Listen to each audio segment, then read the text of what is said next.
Hello friends, कैसे हैं? बढ़िया। आज हम लोग अपने सेक्शन 86 की बात करते हैं। लास्ट सेशन मैंने आपको सेक्शन 85 के बारे में कंप्लीट बताया था, याद होगा आपको।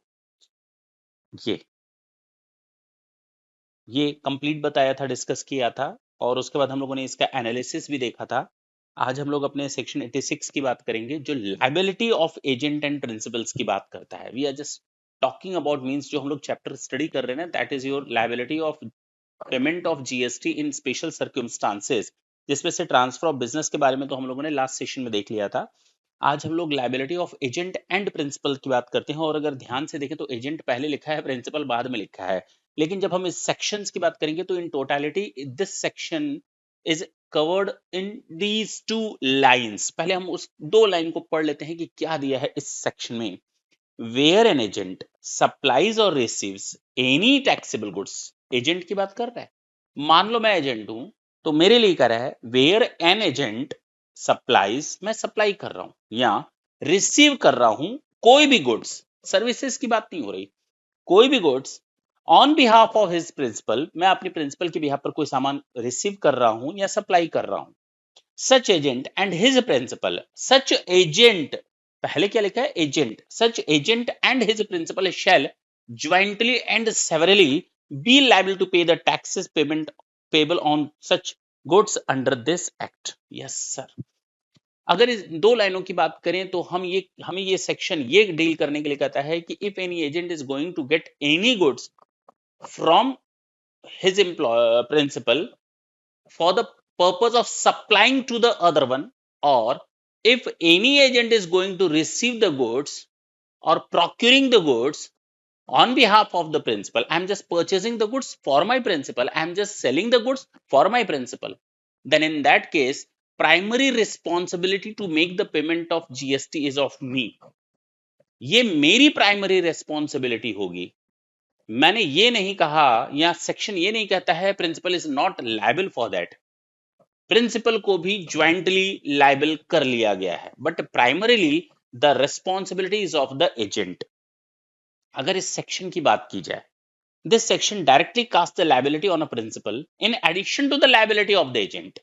यानी लायबिलिटी तो एजेंट की है ही है, इसके साथ साथ प्रिंसिपल की भी लायबिलिटी को अटैच कर दिया गया है इसमें। Who affects the supply of taxable goods on behalf of principal और procures the taxable goods on behalf of the principal under the GST law in cases where taxable goods are supplied by agent on behalf of the principal and taxable goods are procured by agent on behalf of the principal, the agent is primarily liable for a tax.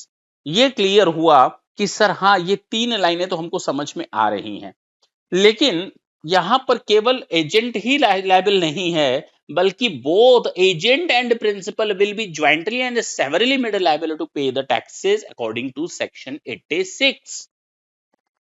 केवल agent liable नहीं होगा, साथ साथ principal भी liable किया जाएगा, लेकिन primary responsibility agent की है।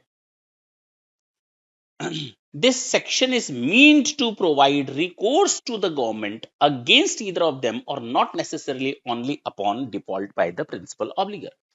Yani first of all, the government will try to recover the amount of taxes or dues amount from the agent itself. अगर एजेंट से रिकवरी में फेल्योर कर जाती है गवर्नमेंट, तो फिर प्रिंसिपल तो है ही, तो साथ साथ प्रिंसिपल की भी लायबिलिटी को यहां पर पासन किया गया है, ऐड किया गया है।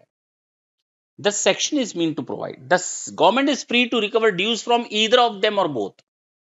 यहां पर गवर्नमेंट को पूरा का पूरा एक राइट मिला हुआ है कि वो इन दोनों में से किसी से भी रिकवरी कर सकती है। इसका मतलब ये नहीं हुआ कि पहले एजेंट से मांगेंगे फिर प्रिंसिपल से, या पहले प्रिंसिपल से बाद में एजेंट से, या एजेंट से मांगने के बाद अगर एग्जॉस्ट हो जाए तो प्रिंसिपल के पास नहीं जाएंगे।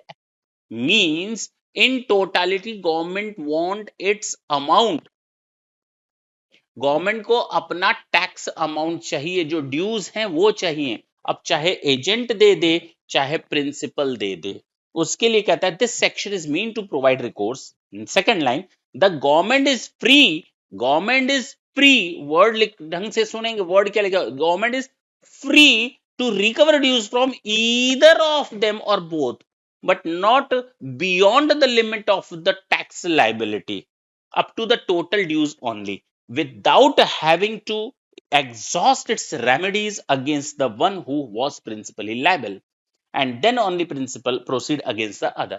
यानी कि जरूरी नहीं है कि पहले एक की लाइबिलिटी को किनारे करो, अगर उससे नहीं हुआ तो दूसरे, गवर्नमेंट दोनों पर रिकवर की प्रोसीडिंग्स चला सकती है। हाँ, एक से अगर मिल जाए तो फिर दूसरे से नहीं लेंगे, पहले से अगर कुछ मिला तो दूसरे से बाकी वसूल लेंगे, ये गवर्नमेंट कर सकती है, लेकिन उस ड्यूज अमाउंट से बियॉन्ड जाकर के रिकवरी नहीं हो सकती।